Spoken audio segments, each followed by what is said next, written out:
Hello दोस्तों, welcome to our channel knowledge is power में।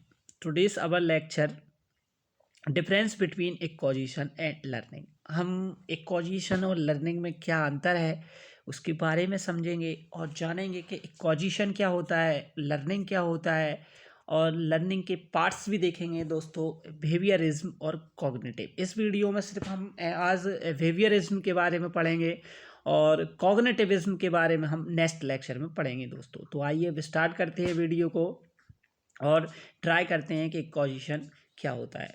What do you acquisition? Many language are used in countries और societies. बहुत सारी भाषाएं हमारी देश में और हमारे समाज में बोली जाती। When language are learned without any practice it is called first language. जब भाषा को बिना प्रयास के सीखा जाता है तो उसी को फर्स्ट लैंग्वेज कहा जाता है। Child learn first language without any problem and practice. जो बच्चा है वो फर्स्ट लैंग्वेज को बिना प्रॉब्लम के और बिना प्रैक्टिस के सीखता है। He learns FL naturally. वह फर्स्ट लैंग्वेज को नेचुरली सीखता है, प्राकृतिक रूप से सीखता है। वह language is learn naturally and without any systematic practice then it's called acquisition. इसी को क्या कहा जाता है? इसी को एक्विजिशन कहा जाता है, जो कि बिना सिस्टमेटिक और बिना प्रैक्टिस के और बिना किसी प्रॉब्लम के लर्न किया जाता है। The language when it is learn any primary environment और learn without any practice it is a acquisition. इसी को ही क्या कहा जाता है? एक्विजिशन कहा जाता है। Language acquisition is the process by which a child acquire it's mother tongue. क्या करता है? एक्विजिशन वह माध्यम होता है जिससे मदर टंग से बच्चा एक्वायर करता है, अपने एनवायरमेंट से भाषा को, लैंग्वेज को एक्वायर करता है। The acquisition of a first language is the most wonderful feat होती है we perform in our whole life, जो कि हम अपनी संपूर्ण जीवन में इसको परफॉर्म करते हैं, प्रयोग करते हैं। वी डू इट, हम जो भी करते हैं, and is when we can hardly do anything else, जो सब कुछ हमारे द्वारा किया जाता है वो सब कुछ करते हैं। Language acquisition is an active process. किस टाइप की प्रोसेस है? तो एक्टिव प्रोसेस होती है। एक्विजिशन एक एक्टिव प्रोसेस होती है। कई बार एग्जाम में पूछा जा चुका है कि एक्विजिशन, व्हाट इज एक्विजिशन? तो एक्विजिशन क्या है?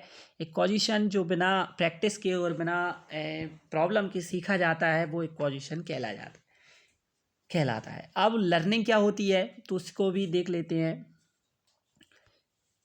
सॉरी, यहाँ पे एक लाइन छूट गई। Children take the clue available to them. उनके पास कुछ क्लू होते हैं and use this clue to construct their own grammatical rules. और इन्हीं क्लू से क्या करते हैं? वो कंस्ट्रक्ट करते हैं अपने grammatical rules which grow in sophistication, जो सफोस्टिकेशन में बढ़ते हैं और एक एक्विजिशन की प्रोसेस बनाते हैं। क्या करते हैं?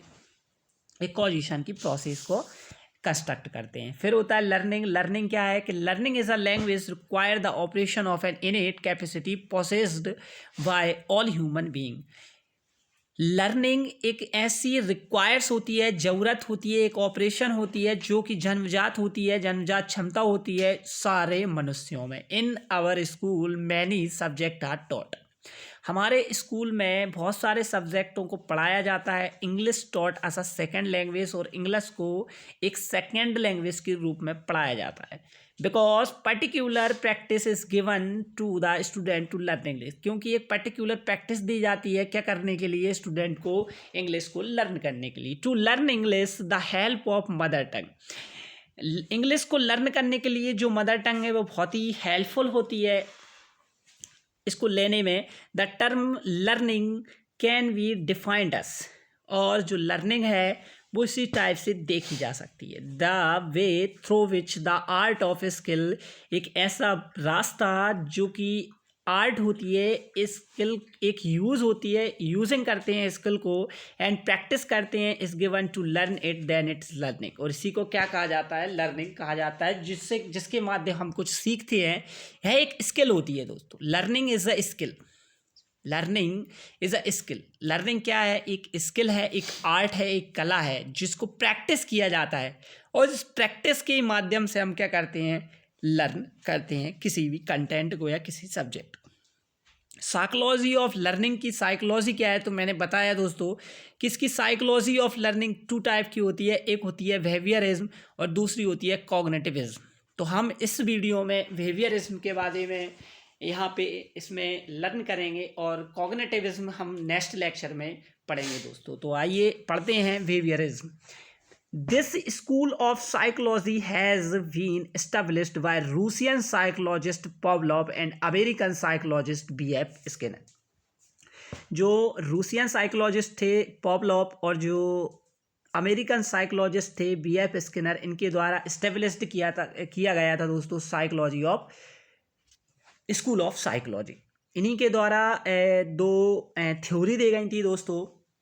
एक थी क्लासिकल कंडीशन जो पॉवलोव द्वारा दी गई थी और दूसरी थी ऑपरेंट कंडीशन जो कि स्किनर द्वारा दी गई थी। पॉवलोव ने डॉग पर उनका एक्सपेरिमेंट किया था दोस्तों, वो डॉग पर किया था, और जो B.F. स्किनर जो अपना एक्सपेरिमेंट किया था दोस्तों वो किया था रैट्स पर। ठीक है ना। तो आगे चल के हम इनके एक्सपेरिमेंट के बारे में पढ़ेंगे, किस टाइप से इन्होंने जो अपनी थ्योरी है उनमें क्या कहा है। Behaviorism is the theory that psychology should invoke the only observable and measurable। जो बिहेवियरिज्म है एक ऐसा सिद्धांत है, मनोवैज्ञानिक सिद्धांत होना चाहिए जो इन्वोक करता है केवल किसको इन्वोक करता है, ऑब्जर्वेशन को और मीजरेबल को, जो केवल प्रत्यक्षीकरण को और मापनीय होता है उसको क्या करता है, इन्वोक करता है, अभिप्रेरित करता है। Behaviourism originated as a healthy reaction, यह इसकी जो उत्पत्ति होती है एक हेल्थी रिएक्शन में होती है to this state of affair, जिससे कि हम एक दूसरे के बीच क्या बनाते हैं दोस्तों, संबंध बनाते हैं। The early behaviourist wanted to behaviourism exercise, जो ईयरली बिहेवियरिस्ट होते हैं, जो व्यवहारवादी होते हैं, वो चाहते हैं बिहेवियरिज्म एक्सरसाइज के वह इतनी अच्छी एक्सरसाइज कर सकें कि जिससे कि great influence over the linguist, जिससे कि लिंग्विस्ट पर क्या पड़े, एक अच्छा प्रभाव पड़े दोस्तों। ठीक है ना। Leonard Bloomfield and the American structuralist who follow him, और इसको जो लियोनार्ड ब्लूमफील्ड हैं और अमेरिकन स्ट्रक्चरलिस्ट हैं उन्होंने भी इसको फॉलो किया है। In 1957 the American psychologist B.F. Skinner published verbal behaviour को उन्होंने पब्लिश्ड किया। It was an attempt at interpreting language acquisition, और यह क्या करता है, एक लर्निंग इक्वेजिशन को इंटरप्रीटिंग करता है strictly in term of behaviourism. It was the most radical attempt, यह मोस्ट रिडिकल अटेम्प्ट होता है ओवर ट्रीटिंग लैंग्वेज, व्यवहार करने का इन अ बिहेवियरिस्ट फ्रेमवर्क में। एक व्यवहारवादी फ्रेमवर्क की बात करें तो ये ट्रीट करने में बड़ा ही रिडिकल अटेम्प्ट होता है। A behaviorist method of language teaching should embody at least the following principle। कुछ फॉलोइंग प्रिंसिपल में ये क्या करती है, होनी चाहिए, टीच करनी चाहिए, टीचिंग करनी चाहिए। ठीक है ना। It should be firmly anchored in spoken language, इसको बड़ी मजबूती में एक स्पोकन लैंग्वेज में देखा जा सकता है। Pavlov has given theory of classical conditioning, Pavlov ने एक थ्योरी दी थी classical conditioning, and B.F. Skinner has given the theory of operant condition.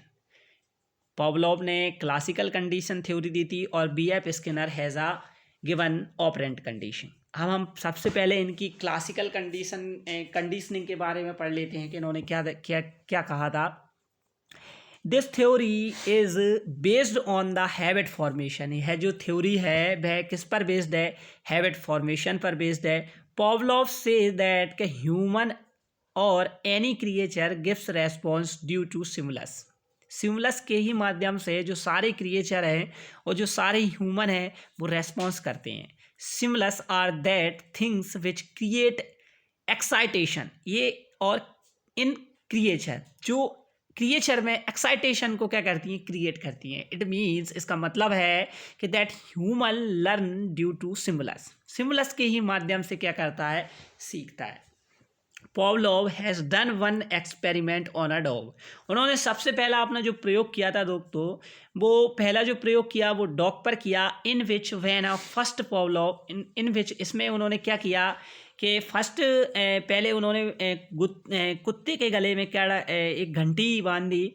And dog here it, जो उसको सुनता था डॉग, और विथ इट, उसी के साथ साथ इट गिवन फूड, उसी के साथ साथ उसको क्या मिलता था, फूड मिलता था। और इट इज ड्रॉप लार्वा, और उसके मुंह से लार्वा गिरती थी। तो क्या होता था, just after he rings well, जैसे ही वेल बजती थी, इट ड्रॉप लार्वा, उसके मुंह से लार्वा गिरने लगती थी। After again food is given, और आफ्टर अगेन उसके बाद उसको क्या दिया जाता था, फूड, खाना दे दिया जाता था। In this condition we look that, हम देख सकते हैं कि dog is given stimulus and it gives response, उसको सिमुलस दिया जाता है, उसको उद्दीपन दिया जाता है, और उसके उद्दीपन के अनुसार वे क्या करता है, अनुक्रिया करता है। Thus student can also be taught according of this theory, और इसी के अनुसार हम भी अपने स्टूडेंट को इसके सिद्धांत के अनुसार पढ़ा सकते हैं, टॉट करा सकते हैं।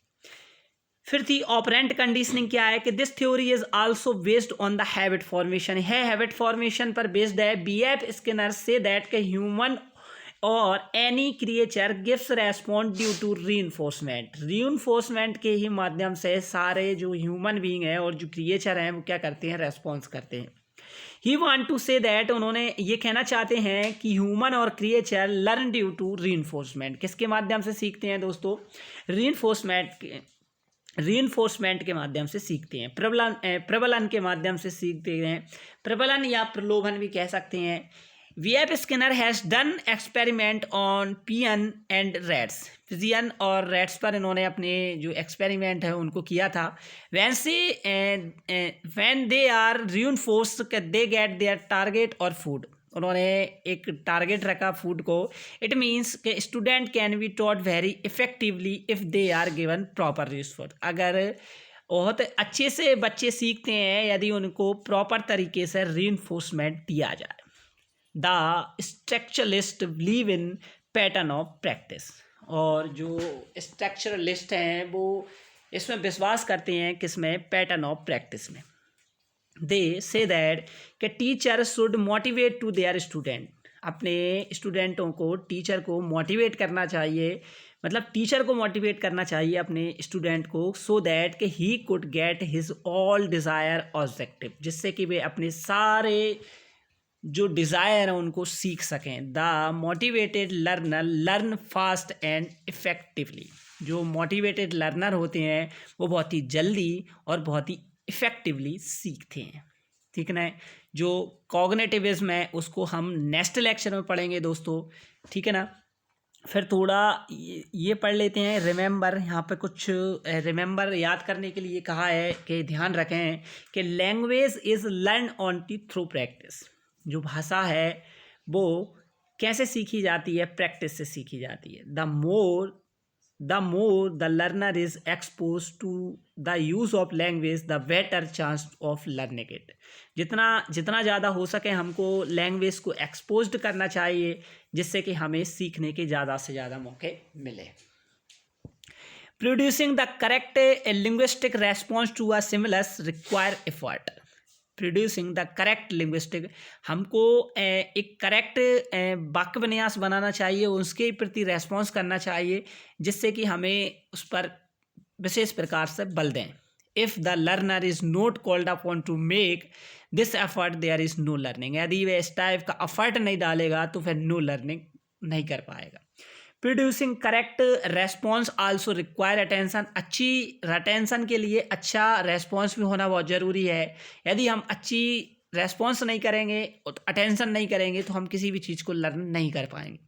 The spoken language comes earlier than the writing, क्योंकि बोलने के बाद ही राइटिंग आती है। And passive experience of language is necessary, और जो पैसिव एक्सपीरियंस होता है वो भी साथ ही साथ आता है। Before any productive use can begins, ठीक है ना।